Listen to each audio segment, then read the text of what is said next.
शिवसेना में आए, क्या इंस्पायर किया आपको शिवसेना ज्वाइन करने के लिए? What inspired you to join Shiv Sena? Clean aura, जो क्लीन ऑरा है वही थॉट जो है मुझे अच्छा लगा, और मुझे ऐसा लगा जो मोदी जी में नजर आता था, मैंने तभी कहा था कि ये ही अलग नजर आते हैं. ಬಾಲಿವುಡ್ನ ಖ್ಯಾತ ನಟ ಗೋವಿಂದ ಅವರು ತಮ್ಮ 14 ವರ್ಷಗಳ ರಾಜಕೀಯ ವನವಾಸವನ್ನು ಅಂತ್ಯಗೊಳಿಸಿದ್ದಾರೆ.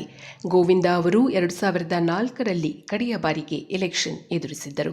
ಆ ಸಮಯದಲ್ಲಿ ಕಾಂಗ್ರೆಸ್ ಟಿಕೆಟ್ನಿಂದ ಚುನಾವಣೆ ಎದುರಿಸಿದ್ದ ಅವರು ತಮ್ಮ ಪ್ರತಿಸ್ಪರ್ಧಿ ಬಿಜೆಪಿಯ ರಾಮ್ ನಾಯ್ಕ್ ಅವರನ್ನು ಭಾರೀ ಮತಗಳ ಅಂತರದಿಂದ ಪರಾಭವಗೊಳಿಸಿದರು.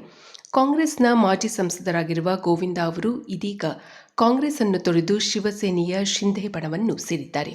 ಮಹಾರಾಷ್ಟ್ರದ ಮುಖ್ಯಮಂತ್ರಿ ಏಕನಾಥ್ ಶಿಂಧೆ ಅವರ ಸಮ್ಮುಖದಲ್ಲಿ ಹೀರೋ ನಂಬರ್ 1 ಗೋವಿಂದ ಶಿವಸೇನೆಗೆ ಸೇರಿದರು. ಸಿಎಂ ಶಿಂಧೆ ಅವರು ಗೋವಿಂದ ಅವರನ್ನು ಸ್ಟಾರ್ ಪ್ರಚಾರಕರನ್ನಾಗಿಯೂ ಘೋಷಿಸಿದ್ದಾರೆ. ಗೋವಿಂದ ಅವರಿಗೆ ಬಿಜೆಪಿ ಟಿಕೆಟ್ ದೊರೆಯುವ ಸಾಧ್ಯತೆಗಳು ಕೂಡ ಇತ್ತು. ಆದರೆ ಗೋವಿಂದ ಅವರು ಶಿವಸೇನೆಯನ್ನು ತಮ್ಮ ಪಾರ್ಟ್ನರ್ ಆಗಿ ಸೆಲೆಕ್ಟ್ ಮಾಡಿಕೊಂಡಿದ್ದಾರೆ.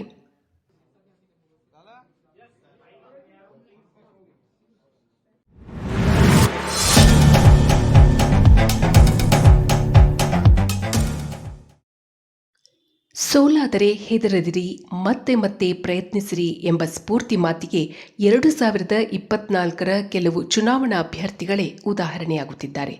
ಒಂದೆಡೆ ಕರ್ನಾಟಕದಲ್ಲಿ ಬಿಜೆಪಿ ಪಕ್ಷವು ವಿಧಾನಸಭಾ ಚುನಾವಣೆಯಲ್ಲಿ ಪರಾಭವಗೊಂಡ ಅಭ್ಯರ್ಥಿಗಳಿಗೆ ಲೋಕಸಭಾ ಚುನಾವಣೆಯ ಟಿಕೆಟ್ ನೀಡಿದರೆ, ಮತ್ತೊಂದೆಡೆ ತಮಿಳುನಾಡಿನ ಅಭ್ಯರ್ಥಿಯೊಬ್ಬರು ಬರೋಬ್ಬರಿ 238 ಬಾರಿ ಸೋತರೂ ಕಂಗೆಡದೆ ಮತ್ತೊಮ್ಮೆ ತಮ್ಮ ಅದೃಷ್ಟ ಪರೀಕ್ಷೆಗೆ ಮುಂದಾಗಿದ್ದಾರೆ. ತಮಿಳುನಾಡಿನ ಮೆಟ್ಟೂರು ಮೂಲದ 65 ವರ್ಷದ ಪದ್ಮರಾಜನ್ ಅವರು ಇದುವರೆಗೂ 238 ಬಾರಿ ಚುನಾವಣೆಯಲ್ಲಿ ಸ್ಪರ್ಧಿಸಿದ್ದಾರೆ. 1988ರಿಂದ ಸತತವಾಗಿ ಚುನಾವಣೆಗೆ ಸ್ಪರ್ಧಿಸಿ ಸೋಲನ್ನುಂಡಿದ್ದಾರೆ. ಆದರೆ ಮರಳಿ ಪ್ರಯತ್ನ ಮಾಡು ಎಂಬಂತೆ ಈ ಬಾರಿಯೂ ಕೂಡ ಧರ್ಮಪುರಿ ಕ್ಷೇತ್ರದಿಂದ ಚುನಾವಣಾ ಕಣಕ್ಕೆ ಇಳಿದಿದ್ದಾರೆ. ಅತಿ ಹೆಚ್ಚು ಬಾರಿ ಸೋತ ದಾಖಲೆಯನ್ನು ನಿರ್ಮಿಸುವ ಗುರಿ ಹೊಂದಿದ್ದಾರೆ ತಮಿಳುನಾಡಿನ ಈ ಪದ್ಮರಾಜನ್.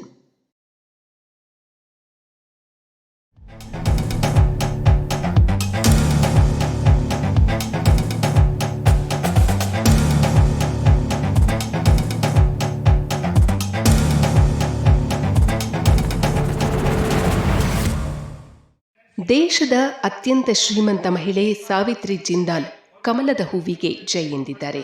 ಫೋರ್ಬ್ಸ್ ಪಟ್ಟಿ ಪ್ರಕಾರ ಸಾವಿತ್ರಿ ಜಿಂದಾಲ್ ಭಾರತದ ಅತ್ಯಂತ ಶ್ರೀಮಂತ ಮಹಿಳೆ. ಇವರು ಕೈಗಾರಿಕೋದ್ಯಮಿ, ಮಾಜಿ ಸಚಿವ ದಿವಂಗತ ಒ.ಪಿ. ಜಿಂದಾಲ್ ಅವರ ಪತ್ನಿ.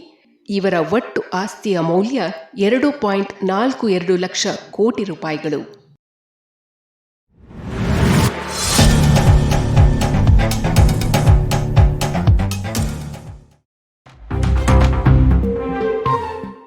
This is News 26.